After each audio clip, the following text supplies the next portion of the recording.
I would like to talk about a few things which concern spelling only.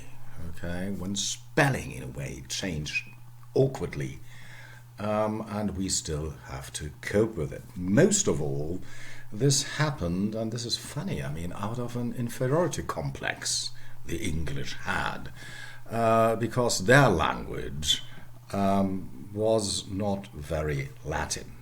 Okay, not very Latin, and the closer language in they say 17th, 18th century, the closer a language was to Latin, the more value it had in those days.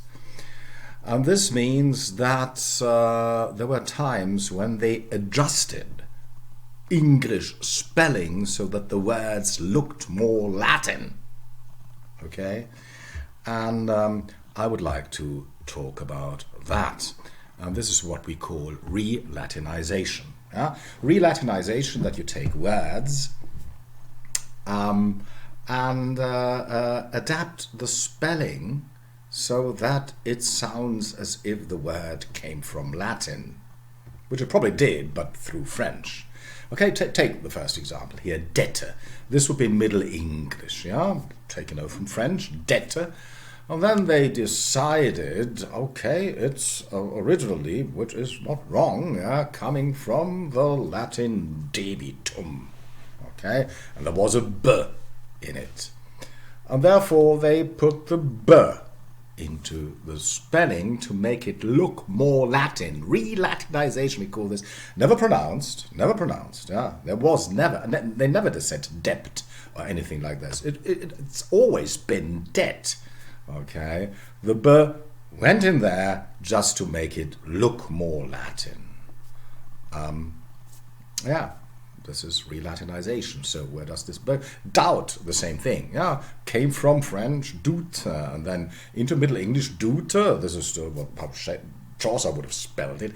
And somewhere on the way, in the Renaissance, and after, they put the b in it because they, said originally it comes from, through French, from Latin, dubitare, to doubt, okay, and then put the b in without ever pronouncing it. So it became doubt. The b has always been silent, and went in there for this purpose, Latinization.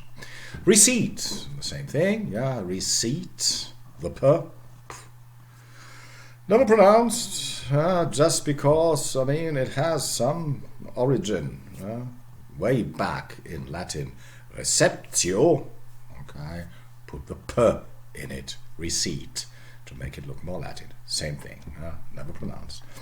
Okay, sometimes they changed whole words, okay, entire words. Oliphant, okay, Oliphant. Chaucer would have said Oliphant, Oliphant. This is the proper English word, Oliphant, and then supplanted it with elephant, after elephantis, which originally comes from Greek and then in Latin, or whatever, elephantis, elephant, okay, or take the Middle English word parfit, which became perfect, and you still, I do it because you still have the name Parfit, okay, the family name, Parfit. Guitarist of Status Quo, by the way, Rick Parfit. Parfit means perfect, okay, re-Latinized. So sometimes even taking whole words, okay, and putting in the Latin, more Latin word, just to give the language more dignity. It's always about dignity. Here, cor, cor, cor. Yes. Originally Latin corpus through French, per, corps, was never corpse. Corpse is something else. Corps, this is the way you pronounce it, corps. Per, never pronounced in this. Corpse is another word. Langage, this is what certainly Chaucer would have said, langage, and then language today with his W, sound, bilabial, semivowel, because it was deemed to come from Latin lingua, and then they even started pronouncing it, language. Sometimes they even pronounced it In Debt and Doubt they didn't, but here it did. Language. It should be langage or something like this today. It's not. Okay. Or take aventure. This is the French. Aventure comes into Middle English as aventure, probably in Chaucer, some of this. Aventure. But then the d in it, because from Latin, advenire, to arrive. Something which arrives. Okay. Or then even pronouncing it. Adventure. Adventure. Okay.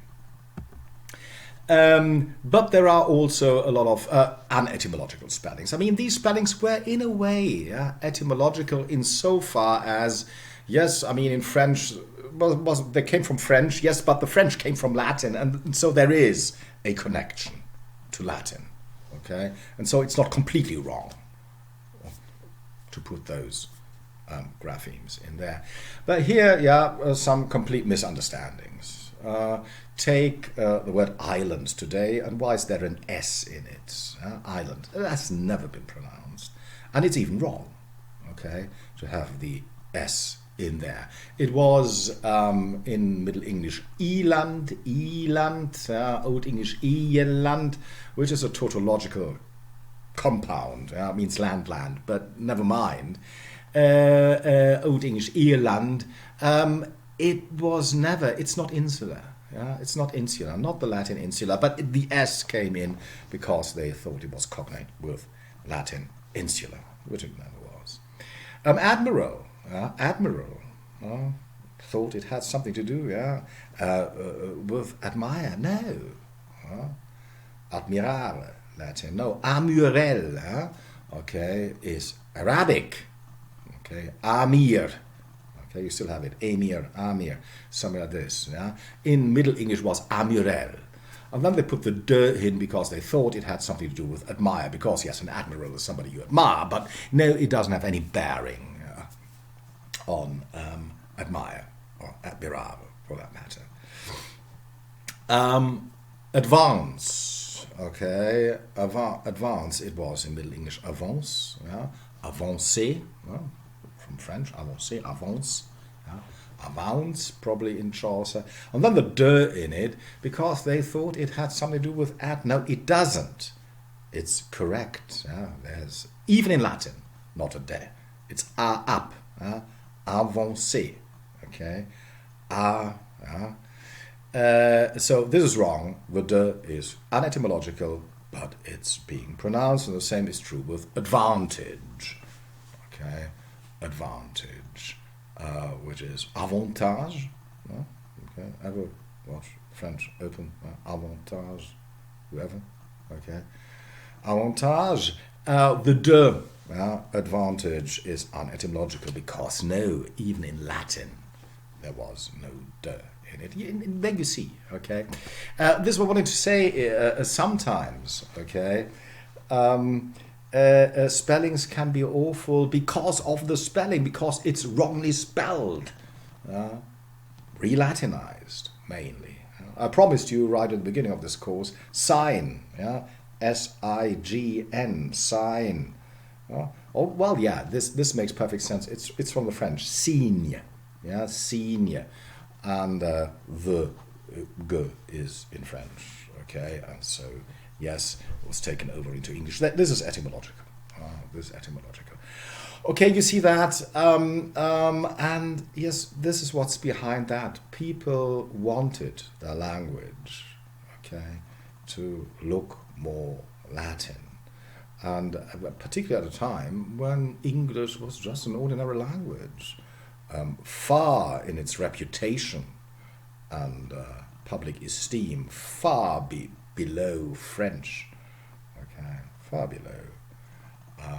And then, of course, psychologically speaking, making it more Latin in order to insinuate, okay, a Latin origin, which is the only way a language can be redeemed in those days. Okay. Hope I made my point clear. Okay, we stop here.